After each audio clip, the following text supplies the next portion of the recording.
Sans détour. Avec Sylvain Caron. Je m'appelle Sylvain Caron. Constamment aux aguets. À l'écoute. Découvrir les voix qui ne peuvent être entendues ou qui sont réduites au silence par les grands médias. À la recherche de la source du problème, très souvent, le chemin à parcourir est rempli d'obstacles de toutes sortes. Néanmoins, avec persévérance et acharnement, il est possible de mettre en place une stratégie de façon à prendre le chemin de la solution. Parfois, c'est une côte à remonter. La victoire est au bout du chemin. Prends une chaise à mes côtés. Viens t'asseoir et profite du spectacle. Ça, c'est moi. Vous, Monsieur Bélanger, t'as quel âge? J'ai 33. 33 J'ai ans. 33 cette année, oui. OK. Et puis, je suis originaire de La Sarre à la base. OK. J'ai fait toute ma jeunesse là. Et puis pour en arriver, mettons, en politique, là, on va dire le chemin complet, là. Oui. J'étais un joueur de hockey, à La Sarre, tout ça, j'aimais bien ça. Après ça, je suis allé au cégep à Rouen. Bon, mes grands-parents est resté ici, donc j'ai resté chez mes grands-parents pendant 2 ans, là, OK. pendant le cégep. Je fais de sciences nature appliquées, la partie appliquée, là. Sciences appliquées qu'on appelait à l'époque, là, maintenant on appelle ça sciences nature. Et puis après ça, je suis allé faire ingénierie mécanique à la Polytechnique de Montréal. OK. Donc, je suis parti à Montréal en 2004, 2005. Ouais. Et puis là, j'ai fait mon bac là-bas, 4 ans de temps. J'ai fait des stages à Montréal. J'avais pas prévu revenir. Tu sais, un peu, des fois, on prévoit pas tout le temps. Là. Oui. Et puis, quand j'ai fini mon bac, ça a vraiment donné, là, le timing était spécial parce que, bon, je m'en souviens encore, là, j'ai fini le 1er mai, puis le 2 mai, la job, là, j'ai changé de job, mais c'est une extension, là. Mon travail que j'ai commencé de travailler après l'école a été affiché là, la journée après que j'ai fini l'école. OK. Tu sais, le timing était vraiment incroyable. Là. Puis ça fitait bien, là, c'était ingénieur là, en hydroélectricité à Montréal pendant 1 an de temps en ingénierie là-bas pour le projet, pour un des projets à Bay James, Eastmain, Sarcelles-Rupert, c'est 2 centrales hydroélectriques là-bas qui est en ingénierie, qui allait être en construction dans les prochaines années. Là, on parlait de 2009, donc j'ai travaillé 1 an de temps à Montréal en ingénierie là-bas. Et puis après ça, j'ai mobilisé au chantier à Bay James. Donc là, après ça, et ce que ça impliquait, cette mobilisation-là, c'est qu'il fallait aussi déménager en région, à Rouyn-Noranda. OK. Pour prendre l'avion à partir de Rouen pour aller à la Bay James. C'était des ententes qui avaient été négociées comme ça avec les ingénieurs, les postes d'ingénieurs. Donc, j'ai mobilisé au chantier. C'était des horaires quand même assez intéressants, là. Intéressantes. C'était, mais intenses. Pendant la construction, c'était 10 jours de travail consécutifs. À 10, 12 heures, 13 heures, 14 heures par jour. Ça dépendait des travaux, tu sais. Puis après ça, 4 jours de congé à la maison. OK. Donc, je revenais ici, j'avais un petit appartement avec ma blonde, là, le temps de ces travaux-là. Puis elle finissait son CA à l'école en même temps. Après ça, après la construction des centrales, là, je suis tombé en mode maintenance, en mode entretien, réparation, puis design des programmes de maintenance. Moi, j'ai travaillé là-dessus là, pendant finalement 5 ans de construction, de mise en route, mise en service qu'on appelle, démarrer les turbines finalement. OK. Ça, c'était moi puis mon équipe qui faisait ça. Et après ça, là, 4 ans, là, plus la conception des devis de maintenance, les réparations, etc. pour les centrales. Et puis, après ça, en 2017, ça nous apporte en 2017 tout ça, là. Moi, je m'intéressais à la politique depuis quand même tout le temps, là. Spécialement le volet énergie. Bon, le volet énergie, changement climatique, énergie renouvelable, énergie fossile aussi, là, tu sais, un peu le melting pot de tout ça, là, c'est ça qui m'intéressait. Donc, j'ai commencé à parler avec un certain Monsieur Legault et son équipe pour voir avec eux s'ils trouvaient ça intéressant là, d'avoir peut-être un jeune en région avec une expertise en énergie. Ouais. Ça a bien fité, ça a bien fité. Je me suis super bien entendu avec Monsieur Legault. Il était très ouvert à avoir des jeunes. Là, il voulait avoir un bon match, là, on va dire, des gens d'expérience, des seniors, des moins jeunes, des plus jeunes. Bref, ça fitait dans son équipe. Mon expertise aussi fitait. C'était pas une expertise qui se trouve sur tous les coins de rue non plus en énergie. Exact. Donc ça fitait bien. Donc moi j'avais fait les démarches quand même longtemps d'avance, là, 1 an et quelques d'avance. Donc, je suis devenu le candidat officiellement là, 1 an avant l'élection de 2018, en décembre 2017. Bref, après ça, j'ai commencé, bon an, mal an, à travailler un peu la politique à travers mon travail, parce que je faisais pas ça à temps plein. Je faisais mon travail plus la politique, là, pas à temps perdu, mais quand on avait des temps libres.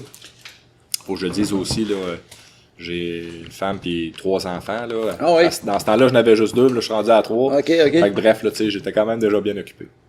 Et puis, je continue mon travail chez Hydro-Québec. J'ai pris 1 mois de congé pour la campagne, plus la campagne sans sol. Là, j'avais fité mes vacances pour avoir une campagne la plus intéressante possible. Et puis, bon, là, j'ai fait la campagne. Là, bon, on sait le résultat. Là, finalement, on a terminé 2e après Québec solidaire ici. On avait travaillé fort, mais on était une très, très petite équipe. Puis quand je dis une très, très petite équipe, là, j'avais quelques collaborateurs, on va dire, autour de moi, mais j'en avais 2 que c'était mon père et ma mère. Ben oui. Sur cette petite gang-là, tu sais. Fait que c'était très familial, c'était très restreint comme gang, mais on a eu bien du fun. Mais tu sais, le fait d'avoir ma famille avec moi, là, moi j'avais mes enfants, puis ma conjointe travaillait, donc tu sais, ma mère, elle pouvait pas garder parce qu'elle venait avec moi pour des rencontres, tu sais. Fait que c'était demandant, mais on n'a pas pu, je pense, tu sais, rencontrer autant de gens qu'on aurait voulu. Bon, ça, c'est ce que j'ai constaté, là, après. OK. Et puis, moi, tu sais, j'étais un gars de la Sarre. Je suis pas un Témiscamien. Puis je suis pas un gars de Rouen. Puis là, ça me fait rire, puis je vais tout le temps mentionner ça aussi. À un moment donné, il y a un gars de mon âge qui est le conjoint d'une de mes amies, là, du coin de la Sarre, du coin d'Autier. Puis là, elle me dit, mon chum va voter pour toi, mais il peut pas croire qu'il va voter pour un conquérant de la Sarre. Tu sais, l'équipe de hockey de la Sarre, tu sais, lui, c'est un gars de Rouen. Fait que ça m'a fait réfléchir. Les gens, tu sais, quand tu viens pas d'un milieu où tu te présentes comme député, ben, il y a un travail supplémentaire à faire, là, tu sais, pour gagner leur confiance, leur démontrer, regarde, moi, je suis installé ici, mais je viens pas d'ici. Puis, tu sais, je viens pas du Témiscamingue, tu sais. J'arrivais au Témiscamingue, là, j'entendais des gens, moi, je vais voter pour elle, elle vient du Témis. Oui, OK, mais avez-vous regardé leur programme? Êtes-vous d'accord avec leur programme? Pas besoin. Elle vient du Témis. Fait que ça, c'est mon histoire de la campagne. J'ai super bien aimé ça. Ça a fini quand même serré, là, 500 voix. Là. Et puis, mais le lendemain, je retournais travailler à Hydro-Québec. J'avais tout écoulé mes vacances, moi. C'était comme en fonction. Si je gagnais, j'allais faire ça. Si je perdais, je retournais travailler là, le lendemain, tu sais. J'avais pas le choix, mes vacances, c'était comme ça. Et puis, mais j'étais bien zen avec tout ça, là, j'étais bien content. Puis j'avais participé à quelques moments aux stratégies énergétiques là, avec des proches conseillers de M. Legault et tout ça. Donc, exportation d'électricité. Là, moi, je voulais qu'on mise beaucoup là-dessus, électrification des transports. Ça, j'avais mis la main à la pâte là-dedans là, au maximum parce que c'est des domaines que j'aime bien. Et après ça, ben là, pour finir l'histoire, là, j'ai eu mon 3e enfant. Et puis là, j'ai des super bons amis à la CAQ, là, tu sais, j'ai regarde aller, là, puis tout ça, là. Et puis je me rends compte que crime avec 3 enfants, là, c'est quasiment pas une mauvaise chose, là, que je reste plus proche de ma famille. Et puis, ben, on est là, moi, je suis pas mal rendu là. Je travaille maintenant, j'étais basé à la baie James avant, je suis maintenant basé à Rouyn-Noranda. Puis là, je suis gestionnaire des ingénieurs, là, de la baie James et de la BTB, là. Donc, c'est mon travail depuis pas longtemps après les élections. Parfait. Fait que c'est pas mal ça, le topo. Fait que, dans 3 ans, on refait ça, puis on gagne, c'est ça? Ben moi, honnêtement, je suis passionné de politique, tu sais, comme je vous avais écrit, là. Monsieur Legault, moi, c'est mon premier ministre. Tu sais, ben honnêtement, tu sais, moi, je suis quelqu'un de loyal puis de fidèle à Monsieur Legault parce que, bon, j'ai confiance en lui. Si Monsieur Legault, il me dit à Jérémy, qu'est-ce que tu dirais de te relancer ou de regarder les options, c'est certain que je serai à l'écoute. Mais, évidemment, selon un certain nombre de contraintes que je vais devoir valider, tu sais, avec ma famille, avec mon travail, tout ça, là, donc je peux pas comme tout garrocher ça là, tu sais, j'ai quand même 3 enfants, puis une maison, puis tout ce que tu veux là, à faire rouler, mais ça m'a intéressé, et puis je suis passionné de ça, tu sais, ça, les gens autour de moi le savent, donc je vais être à l'écoute, ça c'est certain. Une question pour un gars comme moi. La CAQ a gagné, la map est bleue. Ton partenariat avec M. Legault, y a-t-il encore une activité ou ben non, c'est complètement la... Ben, on a partagé quelques échanges sporadiques à l'occasion. OK. C'est pas comme s'il y avait un travail avec un... Un député, en tout cas. Non, c'est ça, là, tu sais. J'avais discuté un peu de ça avec les gens, le cabinet de l'énergie et des ressources naturelles. Oui. J'ai eu des bonnes discussions. Mais tu sais, le fait d'être en région ici, puis le fait que moi je voulais rester en région, il n'y avait pas vraiment d'option, on va dire, temps plein ou temps partiel. Et aussi, de par mon travail chez Hydro-Québec, qui est à tout temps pratique, je vais dire, c'est une entreprise qui appartient au gouvernement. Donc, tu sais, il y avait aussi un peu, pas nécessairement des conflits d'intérêts, mais tu sais, une situation délicate là, dans un sens que tu joues un rôle avec le cabinet, par exemple, ou avec des députés, tout ça, et tu joues un rôle pour la société d'État. Fait que bref, j'ai des échanges avec certains collègues ou anciens amis de la CAQ, mais de façon informelle. OK. Mais pas des mandats spécifiques rémunérés. Il n'y a pas une tâche ou une tâche spécifique. Là, on reste en contact. Oui, mais c'est informel. Je vais dire ça comme ça. OK, c'est parfait. Parfait. On est en pleine période électorale. Il y a un débat des candidats. Tu prévoyais-tu d'aller voir ça ce soir? Ben, là, je voulais, mais là, ça va dépendre. Ma blonde, elle avait quelque chose aussi là, ce soir, là, fait que. Bon. Je vais voir mes talents de négociateur tout à l'heure, mais j'avais prévu y aller, là, en effet. Ton opinion?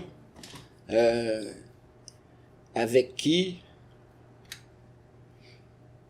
Mettons que tu aurais été élu. Est-ce qu'on dit député? Oui. Député.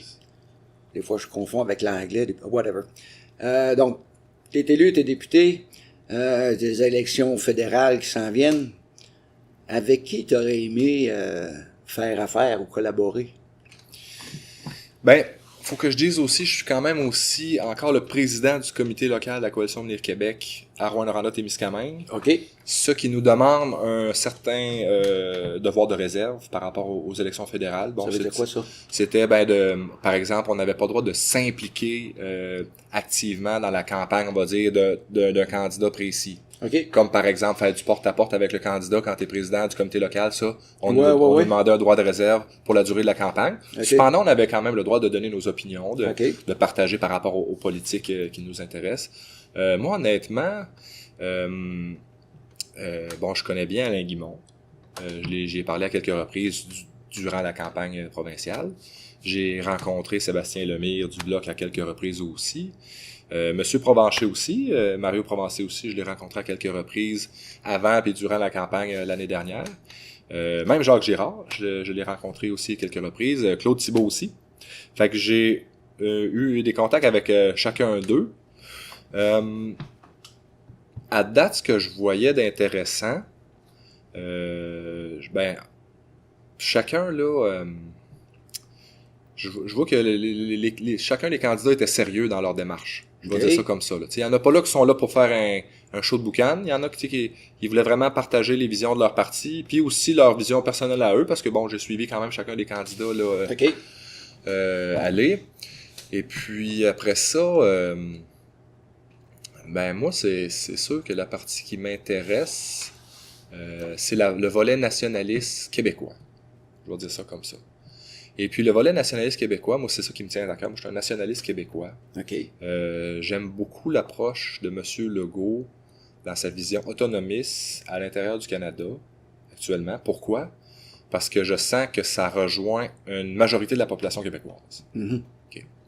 Donc les candidats et les partis qui proposent plus d'autonomie au Québec, qui veulent donner une marge de manœuvre législative au Québec, ça me tient à cœur beaucoup.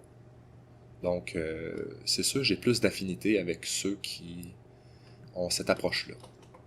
Donc, si on va plus dans le détail, si on parle un peu du débat d'hier, par exemple par rapport à la loi 21, on a bien détecté, moi j'ai bien détecté qu'il y avait quelques partis qui étaient, on va dire, en faveur d'une liberté législative plus grande, et d'autres qui étaient plutôt dans un aspect de confrontation, dans une approche de confrontation avec le Québec face à cette loi-là en particulier. En 2-3 mots, loi 21, c'est quoi? La loi 21, c'est la loi sur la laïcité au Québec. En fait, la nouvelle loi sur la laïcité, là, ou la bonification. Ah oui, oui. Un paquet de sujets. Dans les... Moi, on va parler pour la branche qui... En tout cas, il y en a sûrement qui pensent comme moi. Là, on a des élections fédérales. On est un petit peu blasé. Je suis d'accord avec vous. Moi, je m'en vais sur 60 ans.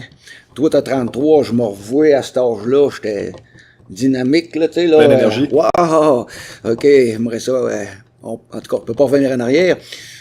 Mais là, on a ça. Thierry, il a dit une phrase en fin de semaine. On se parlait comme ça, puis, tu sais, blablabla. OK, il faut arrêter de mettre le feu à la maison pour la rebâtir. Ouais. Faut réparer, là.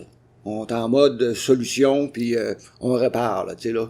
J'avais apporté le thème, bon, que tu penses qu'il se passe à Hong Kong, puis tout, puis tu sais, Oui. des grosses affaires. Sur l'international, il y en a plein. Écoute, on met plus le feu au bâtiment, on répare. C'est pour ça que je me demandais,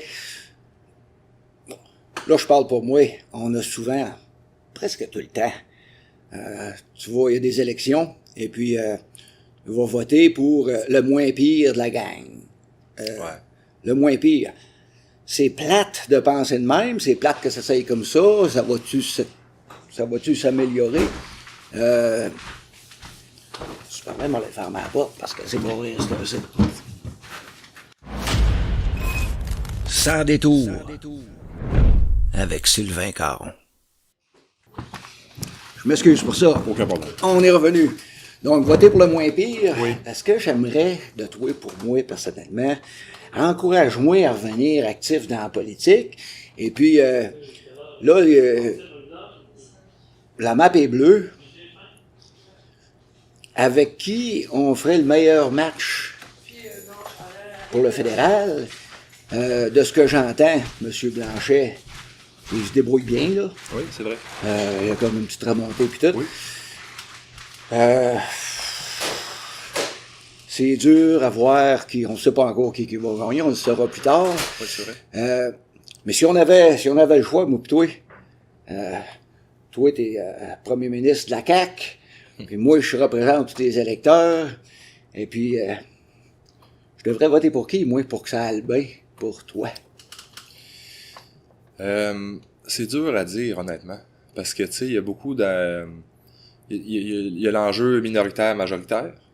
Donc, c'est-à-dire? Ben, si c'est un gouvernement majoritaire, par exemple, je vous donne un exemple, qui a dit explicitement qu'il voulait contester les lois de l'Assemblée nationale du Québec, là, je dirais, ça m'inquiéterait, par exemple. Tu sais, dans une optique, comme vous dites, là, de pas mettre le feu à la maison, on vient juste de mettre les nouvelles charpentes, là, tu sais, par rapport à ce projet de société-là de laïcité par rapport aux employés de l'État en position d'autorité. Okay. Donc, cette partie-là m'inquiéterait, tu sais, donc. Okay. Il y a plusieurs façons d'empêcher ça, entre guillemets. Tu sais, on peut dire, peut-être qu'au Québec, un gouvernement minoritaire serait une option au fédéral, c'est-à-dire, ça permettrait d'avoir une joute à la Chambre des communes qui limiterait les actions d'un gouvernement qui voudrait intervenir, par exemple, dans ce cadre-là. Bon, moi, c'est sûr que ça me tient à cœur beaucoup, cette loi-là. Donc, j'ai cette pensée-là quand je parle de vote. Okay. Ensuite, je reste quand même dans l'idée que le vote des gens doivent se faire majoritairement en fonction de leurs valeurs. Donc, de regarder les valeurs de chacun des partis et de choisir où il y a l'histoire stratégique si on a vraiment une vision très spécifique, comme par exemple, parce que je viens de partager sur la loi 21, mais normalement, je pense que la bonne façon de voter, c'est de voter en fonction pour le parti qui représente le plus ses valeurs. Que ce soit, peu importe le parti. Je t'interromps. Dans la réalité, on a voté. Il s'est avéré là, que à Rouyn-Noranda, on est solidaire. Ouais. Et puis on est minoritaire. Oui. Hein? Y aurait-tu, tu penses, une grosse différence? Vous arrêtez tout peint en bleu. Par rapport à l'élection fédérale ou par rapport à... au provincial? Au provincial? Ben, moi, en passant, là, tu sais, je crois aussi au devoir des partis d'opposition d'apporter des points de vue différents, de challenger le gouvernement. Oui. Puis en passant, Madame Lessard, tu sais, elle fait bien ça, là. Moi, je partage, je trouve qu'elle fait bien ça. Ça n'en prend. Tu sais, vous avez raison. Si toute la carte est bleue, à un moment donné, est-ce qu'on s'assoit sur ses lauriers? Peut-être. C'est peut-être qu'il y a ce risque-là. Maintenant, quand on est en opposition ou qu'on est en mode contestation, ad vitam aeternam, comme par exemple, là, peut-être vous allez me trouver sévère, mais Madame Le Sartérien, c'est ça qu'elle est bonne, donc c'est ça qu'elle fait. Hein? Elle est en mode contestation. Pour une région, plutôt que pour une circonscription comme Rouyn-Noranda-Témiscamingue, je suis obligé de dire qu'on est plus rendu à être en mode travaillons sur une prospérité, travaillons pour nos citoyens, à avoir une plus grande prospérité. Qu'est-ce que je veux dire par là? Pour spécifique à Rouyn-Noranda-Témiscamingue, ça aurait été bon d'avoir un député au pouvoir. Pourquoi? Parce qu'il y a des enjeux importants au Témiscamingue, de démographie, baisse de la démographie là-bas, des enjeux en agriculture, des enjeux de projets énergétiques, on en entend parler, centrale hydroélectrique communiquée au Témiscamingue, le gazoduc, des enjeux d'infrastructure à Rouyn-Noranda. Quand on a un député ici qui est en mode contestation, opposition, dénonciation, qui va demander au gouvernement de l'aide pour des projets dans sa circonscription, évidemment que l'écoute n'est pas la même. L'écoute n'est pas la même. Soyons honnêtes, c'est comme ça que ça marche. Il n'y en a pas de secret, là. Quand on est au gouvernement, on peut évidemment aller peser sur les bons bras de levier, user du jeu d'influence et de pouvoir pour apporter des choses dans la circonscription. Là, ça n'en prend, comme je dis, ça n'en prend des Madame Le Sartérien, mais pour Rouyn-Noranda-Témiscamingue, j'ai l'impression que c'est actuellement, dans la période qu'on vit actuellement, avec les enjeux que j'ai détectés dans la campagne et que je continue de détecter, ça aurait bien fait tout le gouvernement. Puis là, je reviens au fédéral, qu'on était avec le NPD depuis 2 mandats. Je reviens avec le mandat libéraux provincial. Tu sais, il y a de l'amour à donner ici. Je vais dire ça comme ça. Par rapport aux anciens mandats, aux derniers mandats qu'on a vécu dans l'opposition ou au gouvernement, mais que la circonscription de Abitibi-Est a eu beaucoup de support du gouvernement avec M. Guy Bourgeois, sans rien enlever à M. Blanchette. Je voyais qu'il y avait des efforts puis un dynamisme avec le gouvernement qui était plus présent, autant au fédéral que provincial. Donc, c'est ça. Pour le provincial... je suis obligé de dire que ça serait ça qui serait l'idéal pour Rouyn-Noranda-Témiscamingue actuellement. Un mot sur l'immigration? L'immigration, moi, je partage à 100% la vision de M. Legault là-dedans, qui a partagé en 2018. Il faut la diminuer pour la réussir. Qu'est-ce que ça veut dire, ça? Moi, je regarde, là, je suis un passionné de politique. Avec mon frère, avec ma famille, on suit ça tous les jours. 4-5 heures par jour à tous les soirs. On le voit ce qui se passe en Europe, tu sais.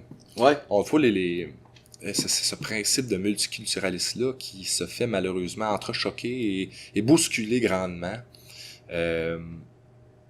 Évidemment, on veut pas vivre ces tensions-là en Amérique du Nord.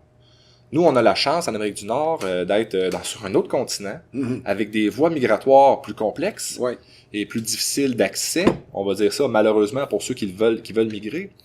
Mais ça nous donne la chance de prendre un pas de recul, de dire, en Amérique du Nord, ou spécialement pour le Québec, qu'est-ce qu'on veut, nous autres? Quel genre d'immigration on veut avoir et comment on veut la faire? Je sais qu'il y a certains partis aussi qui proposent de l'augmenter de façon importante au fédéral. Qui, par exemple? Je sais que c'était dans les cartons du gouvernement libéral, d'augmenter de façon importante l'immigration. Pour il y a un monsieur que son nom m'échappe, mais j'écoutais un résumé d'un débat. Et puis lui, il dit, écoute, la façon qu'on est parti là, on a la population de la Nouvelle-Écosse tant de fois par année, ou etc., là, qui s'en vient. Faut breaker ça. Bon, l'approche de dire, on referme un petit peu ça. D'un côté, puis l'autre, les gens, écoute, il y a des restaurants qui ferment à cette heure la fin de semaine parce qu'ils n'ont pas personne. Tu sais, dire, moi, je vais vous conter une bonne joke. Moi, ça me dérange pas que le McDonald's soit fermé à 3h du matin. Hein? Ça me dérange pas en tout, ça. Ce qui me dérange, par exemple, c'est qu'il n'y ait pas d'infirmière à 3h du matin. Qui soit disponible pour soigner un malade. Tu sais, je fais la nuance, là, parce que je l'entends beaucoup. Puis je me souviens de M. Couillard qui était venu à Val-d'Or. Il était allé au Subway, mon ami, pour dire pénurie de main-d'œuvre, nous devons avoir plus d'immigration pour répondre à la pénurie de main-d'œuvre. Puis là, il s'en va au Subway, il me dit, hey, on peut pas faire de sandwich 24h sur 24 ici. pour moi, c'est pas un projet de société. Combler ces besoins de main-d'œuvre-là à salaire minimum avec une immigration. Ces gens-là qui vont venir ici, premièrement, t'as pas comme un espèce de... C'est bien beau travailler au Subway quand t'es aux études ou que tu travailles là-dedans parce que bon, t'as évolué là-dedans longtemps. Mais de dire, hey, viens travailler au Subway en région, part de Montréal, viens t'installer ici pour travailler au Subway. Je trouve que c'est pas une façon d'attirer les gens valorisante pour eux. Oui. Tu sais? Donc. En 88-89, j'engageais Labib Benassine. Il travaillait pour le consulat canadien en Algérie. OK. Et puis, bon, écoute, si tu me... Comme un sponsor, tu sais, oui, etc., là, je pourrais aller, etc. Oui, je comprends. C'était un bon contact. J'étais dans l'industrie du bois dans ce temps-là.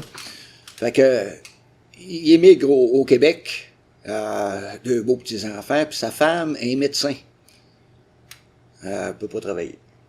Ça a-tu bien changé depuis 88? J'entends encore un petit peu ça. Ils arrivent, ils ont... Ben, écoute, je suis médecin là-bas, je suis dentiste, j'ai ça. Ah, ben, commence par le McDonald's, puis après ça, on verra. Ça fait longtemps de ça, là. Ouais. On a-tu amélioré de ce côté-là? On s'en va où avec ça? À toutes les fois que je prends le taxi à Montréal, moi, je demande à la personne d'où elle vient, c'est quoi son vrai métier dans la vraie vie. Puis je suis obligé de dire que ça ressort encore, tu sais. T'as des gros spécialistes chauffeurs de taxi J'ai encore, un ingénieur civil syrien qui conduit le taxi. Ça, c'est sans triste. préjudice, mais crème, on pourrait l'utiliser ailleurs, mettons. Il serait probablement plus valorisé dans un travail, dans son expertise, et il serait probablement plus enclin à être intégré par son travail. Son travail lui permettrait d'avoir accès à un certain nombre de gens qui valoriseraient, tout ça. Donc ça, c'est là qu'il faut faire les efforts, selon moi. Bon, il y a plusieurs enjeux. Il y a les ordres. Les ordres sont pas là pour défendre les membres ou défendre les ingénieurs du Québec ou d'ailleurs, ils sont là pour protéger le public. Hein? Donc, l'ordre des médecins protège le public pour s'assurer que les médecins qui pratiquent et qui ont le droit de pratique donnent toujours des bons services, des bons soins. Même chose des ingénieurs. Moi, je suis un ingénieur. L'ordre des ingénieurs, elle ne travaille pas pour moi. Elle s'assure que moi, je fasse ma job et j'ai les compétences pour la faire. Ouais. Donc, évidemment, moi, je suis pas pour abolir les ordres du tout. Je veux que ce travail-là se fasse de façon honnête et de façon claire.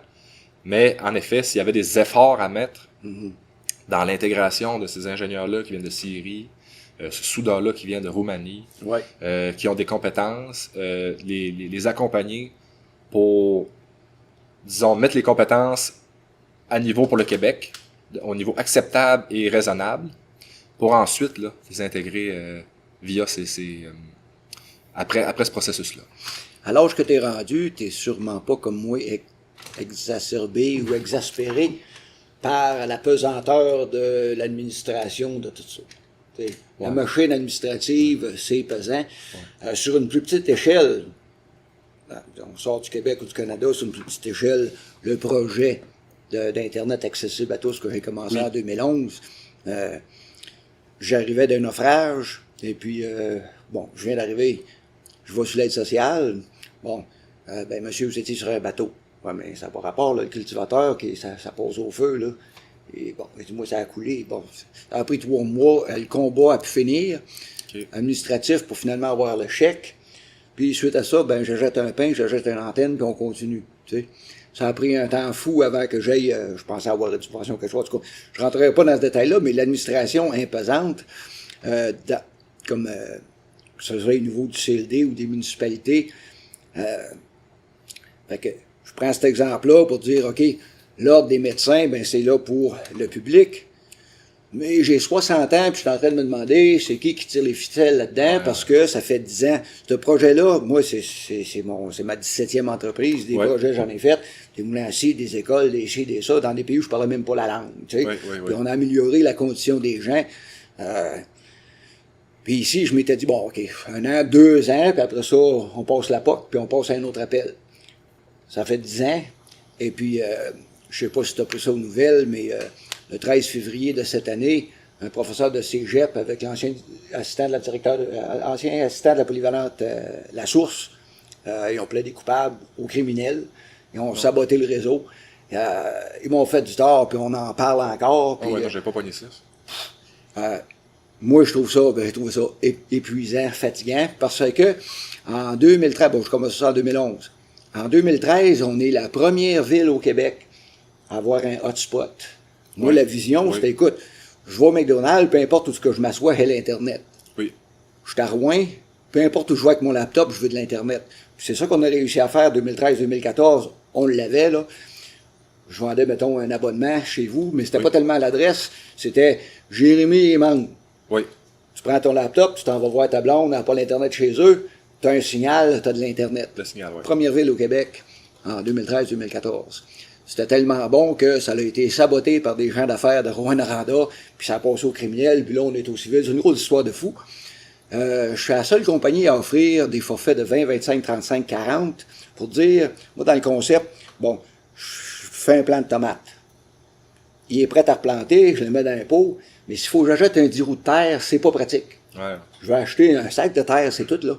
Fait que ma consommation puis mon budget, faut être capable de respecter ça. Les transporteurs nationaux, bon, c'est 100$, ça commence avec ça. Nous autres, on a encore un forfait à 20$, c'est satisfaisant pour ma mère qui fait, mettons, le Gmail puis ces choses-là. C'est possible. Moi, j'ai démontré que ça se faisait sur un chèque d'aide sociale. Et puis, je vois passer des subventions du fédéral puis du provincial de millions de dollars. Le dernier qui a eu une subvention, c'est ExploreNet, il y a 2 ans, 1,5 million pour un projet en Abitibi. On n'a rien vu pousser. Dernièrement, le GIRAT annonçait qu'il recevait 15 millions pour un réseau de tours. Regarde, là, cet argent-là, elle vient de mes poches, elle vient de tes poches avec, là.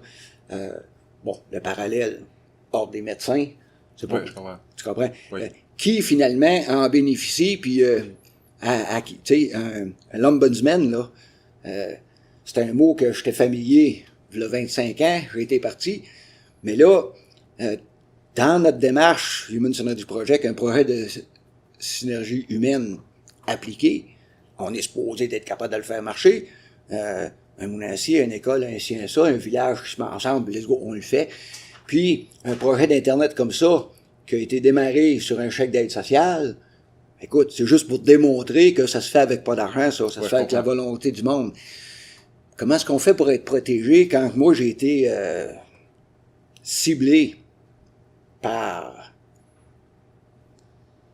Je vais avoir une certaine restriction sur les noms en ce moment. On est encore en plein débat de cette histoire-là. Mais la machine est difficile. Puis je me rappelle encore de la phrase de Thierry, on ne mettra pas le feu à la cabane, on va réparer qu'est-ce qu'il y a. Je suis allé à plusieurs assemblées de conseils de ville, différentes municipalités, puis je vois des systèmes qui sont pesants. D'une certaine municipalité, je les avais dit, en octobre de l'année passée, ben, si vous faites ça, vous sauvez 2000$ par année. Ça a pris ben du temps, ben des sessions, puis là, ils ont finalement eu la dernière soumission qu'ils avaient besoin par un autre. Écoute, je ne peux pas faire affaire avec moi dans le téléphone, c'est pas grave, là.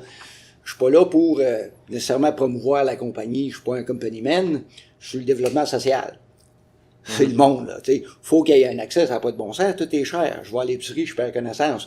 Dans le comptoir à viande, je me promène pas souvent longtemps. Ouais. Tu sais. Et puis, un an plus tard, là, je suis allé voir à l'hôtel de ville. Bon, il dit, je sais que vous avez vu la proposition au dernier conseil. C'est quoi, là, qui se passe? Les 3 fournisseurs que vous aviez présentés 2 mois avant, c'était 3000$ d'installation. Moi, je vous ai dit que lui, maximum 500$. J'ai demandé l'estimé, 135$ d'installation, puis au lieu d'être 75$ par mois, c'est 25$ par mois, pour le même service, là. Puis pas par mois, là. C'est bien correct. Ouais, ben c'est une grosse décision, on va se rasseoir, tu sais, puis on va en reparler. C'est une grosse décision. C'est une grosse décision de sauver 2000$ par année. Ça va te coûter 135$ au lieu de 3000$, qui t'ont parlé, là. Je viens exaspéré. Fait que je veux bâtir l'affaire, pas remettre le feu dedans, je veux bâtir l'affaire. C'est pour ça que j'espère que je vais t'avoir comme invité encore, puis un genre de panel ouvert, est-ce qu'on est ouvert à poser la question comme à monsieur, madame, tout le monde, là, tu sais, là. C'est quoi tu penses de ça, puis c'est quoi qu'on fait avec ça, puis comment est-ce qu'on peut peser sur les bons pitons, comment est-ce que je peux amener ma brique pour bâtir l'extérieur du bâtiment, si on veut, peu importe leur place. Ouais, je comprends. Puis tu sais, vous avez parlé de subventions pour des organismes, on va dire, là, ou des plus gros, ou qui avaient plus de moyens, ou plus c'est clair qu'à un moment donné, c'est tout le temps une question de pouvoir ou d'influence. Puis c'est pour ça que les élus se doivent d'être vigilants par rapport à tout ça. Donc, puis moi, tu sais, je suis un régionaliste aussi. Je trouve que c'est important de travailler pour sa région et de s'assurer que quand il y a des projets, par exemple, qui arrivent de l'extérieur, qui veulent l'offrir avec beaucoup de, on va dire, une grosse machine, comme par exemple un nouveau fournisseur de services qui vient s'installer ici, ben c'est important de bien regarder ça, les plus-values pour la région. Vous avez parlé du GIRAT, le réseau LTE, des choses comme ça. Moi, je pense que c'est important qu'en Abitibi, on ait un bon réseau, là. Ça passe par là, le développement. Ça passe par là au Témiscamingue, la revitalisation de la démographie là-bas. Ça passe en partie par un réseau télécom, un réseau là, Internet de bonne qualité. Oui, mais qui dit que ça va prendre 15 millions? Moi, c'est ça qui me choque. Exact, là. Maintenant, regardons on le donc fait pour les 1 million comme là. il faut. Là. C'est ça. T'sais. Puis moi, je comprends le vers l'année. Après ça, j'avais déjà regardé ces options-là. Moi, je me suis construit en 2013, pour vous donner une idée, à Rouyn-Sud. Et puis, le principe, là, c'est d'une antenne qui parle avec l'autre, puis de faire finalement là, le lien entre chacune de ces antennes-là. Ça faisait bien du sens pour moi. Ça faisait bien du sens. Je voyais que c'était très intéressant.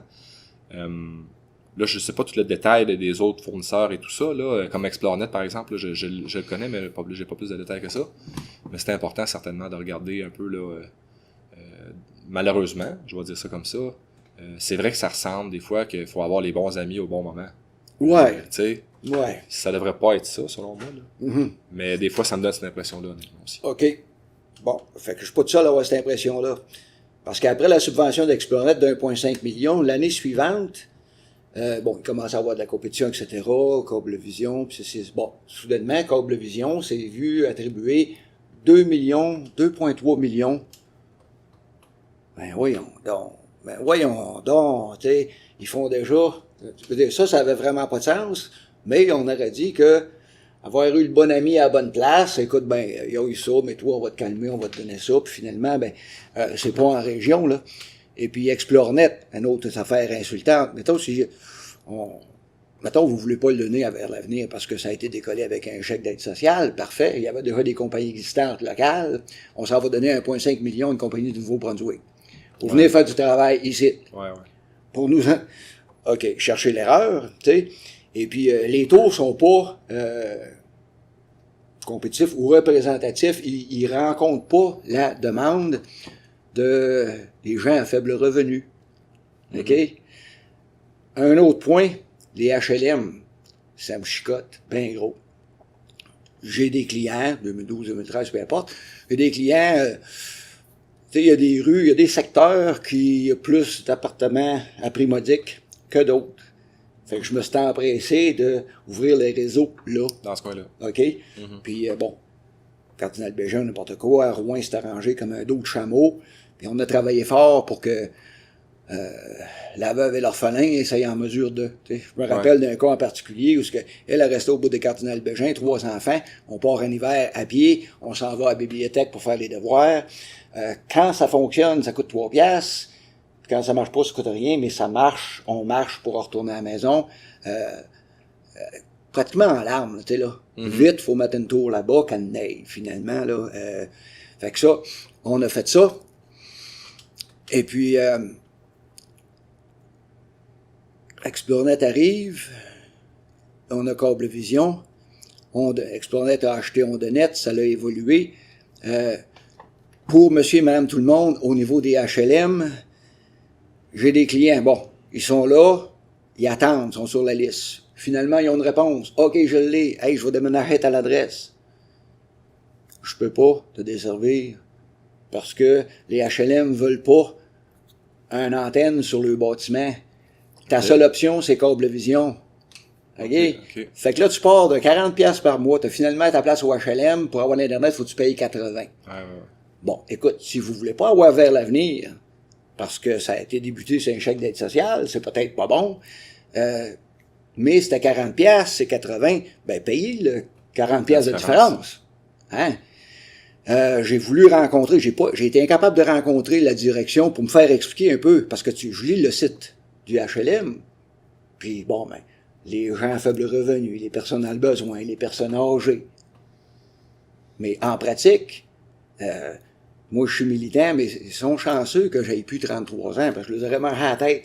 Ils sont chanceux, je suis vieux, OK?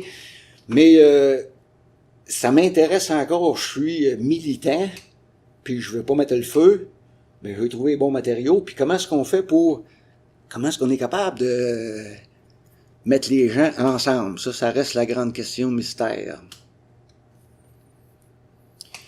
C'est sûr que des projets comme ça, ça va tellement être utile pour une grande partie de gens. On va dire, comme vous dites, dans les HLM et tout ça. Je vois pas pourquoi que ça serait pas réalisable ou qu'ils sortent une histoire d'antenne. Là. Ça m'intrigue un peu. On voit un petit peu, peut-être pas de la mauvaise foi, mais un certain nombre de réticences qui sont questionnables, là, certainement. Là. Oui. Ça fait penser à l'ordre des médecins un petit peu. Oui, je comprends ce que vous voulez dire. Là. Ils disent qu'ils sont là pour protéger monsieur et madame tout le monde. Mais finalement, il y a un certain lobby ou une certaine vision derrière qui... En 10 ans, j'en ai vu passer. Je suis pas obligé de nommer personne. Quand j'ai commencé ça, sollicite ou informe. Écoute, ça m'intéresse, mais tout à coup, ça marche pas, puis que je veux revenir à Télébec, peut-être qu'ils voudront pas me reprendre. J'ai entendu ça, là. OK? On prend une pause là-dessus, un bémol. L'éducation éloigne la pauvreté. Dans n'importe quel pays, dans n'importe quelle langue. Fait qu'avec le temps, on va vous écouter, écoute, l'autre va essayer, éventuellement, bon, un an plus tard, ben ça marche, OK, je vais l'essayer. Tu sais, cette pensée-là, là. Puis l'autre, t'as pas peur que, comme le vision, t'as pas peur qu'il te casse les deux jambes? Non. Pas dans ce sens-là. On continue. Tu sais, après 2 ans et demi d'efforts, là, l'idée, c'était de monter le chemin. OK, ça peut se faire, là. Regarde, il n'y a pas de loi qui interdit ça. Il n'y a pas personne qui va me casser de jambes, il n'y a pas rien, il n'y a pas ci. Puis là, ben, ça se développe. Là, les gens, ils ont une alternative. Il y en a une alternative à Rouyn-Noranda. Mais ça a pris 10 ans. Il y a une lenteur épouvantable sur la machine. Et puis, là, 2 ans, en 2017, je rencontrais Martine, qui est pour la CAVAC. Et puis, on discutait comme ça, puis elle dit, écoute, la dernière fois qu'il y a eu une manifestation qui a compté, c'était en 1980 ou 88, je peux me tromper. Là où il y a eu, comme elle parlait de 60 000 femmes se sont présentées à Ottawa. Là, tu sais. C'est la dernière fois qu'on a eu une grosse manifestation, les gens n'en font plus.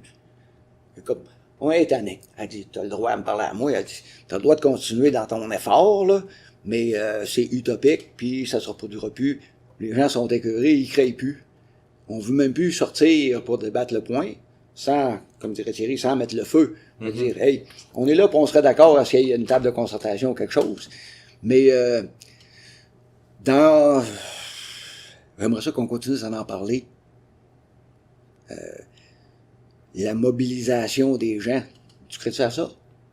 Ben, certainement, elle a changé, ou elle est différente.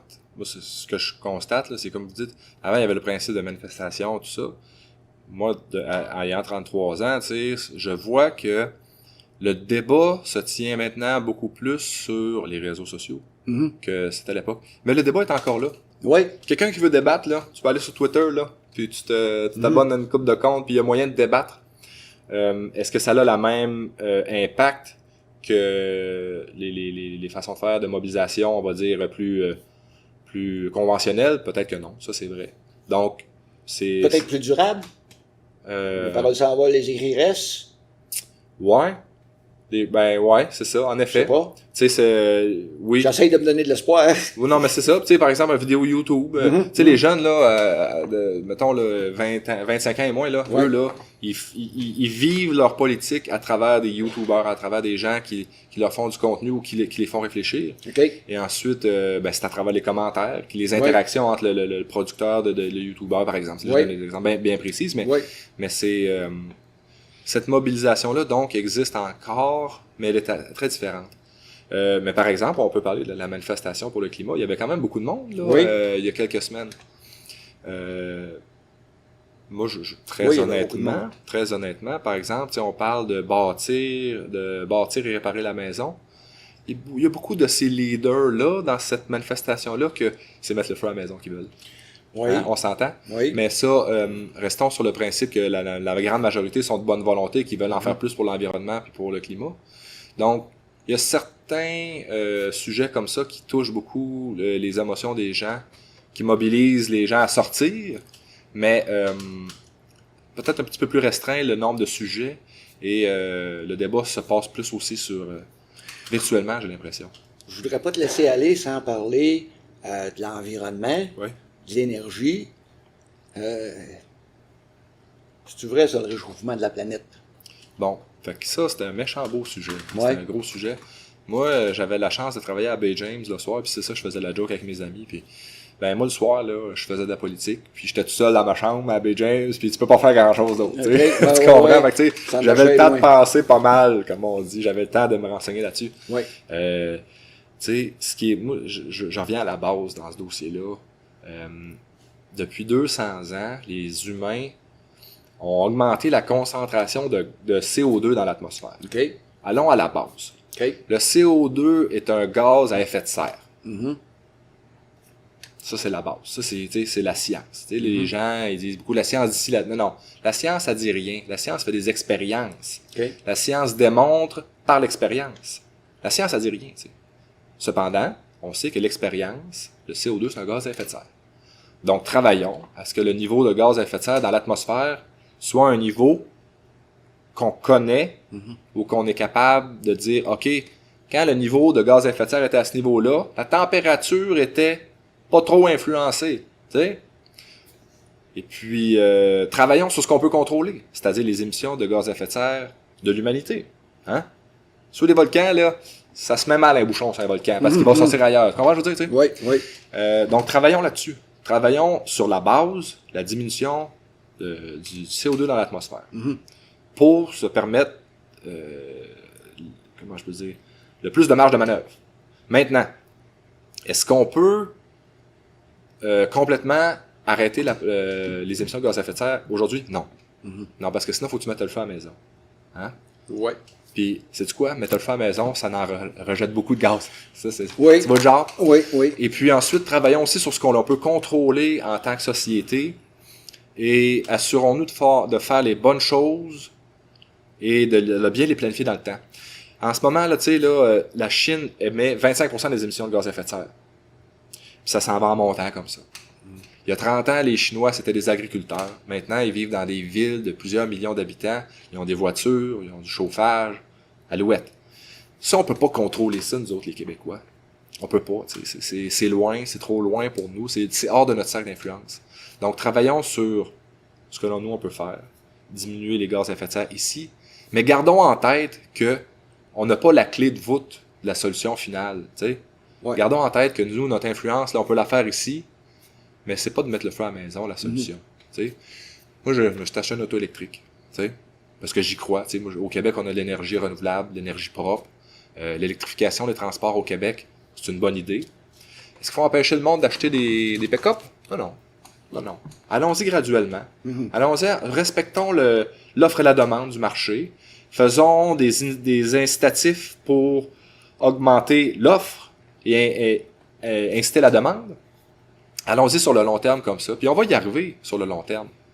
Tu sais, on utilise moi, j'aime pas le terme crise climatique. La crise climatique implique que actuellement, la maison est en feu. Ouais. La maison n'est pas en feu. En ce moment, il y a une augmentation du CO2 dans l'atmosphère. Travaillons là-dessus. Il faut comprendre qu'on peut pas régler le problème à nous tout seuls. Même qu'on n'aurait plus d'enfants, qu'on mangerait plus de viande, qu'on conduirait plus d'auto, qu'on prendrait plus l'avion. Ça réglera pas le problème. Parce que les émissions des autres joueurs de la planète sont à des ordres de grandeur complètement différents. Ouais. Mais travaillons sur le long terme pour arriver à dire, regardez, nous, là, au Québec, on a fait notre part, là. On a diminué nos gaz à effet de serre, on a fait des barrages hydroélectriques pour avoir des sources d'énergie propres et renouvelables et fiables. On a électrifié une bonne partie de nos transports. Travaillons pour continuer à l'électrifier. Électrifier aussi notre chauffage, le chauffage au gaz naturel. On devrait aller à l'électricité, tu sais, chauffage au bois. Oui, tu sais, le cycle du carbone, faut bien l'utiliser. Mais est-ce qu'on n'aurait pas davantage à avoir plus de chauffage électrique dans certains domaines? Donc, travaillons sur nos forces, concentrons-nous sur ce qu'on contrôle et gardons en tête une vision plus long terme de ça. Je te remercie beaucoup. Ouais, ça me fait plaisir, c'était bien le fun. Ouais. Merci. Ouais, merci, M. Caron. Sans détour. Avec Sylvain Caron.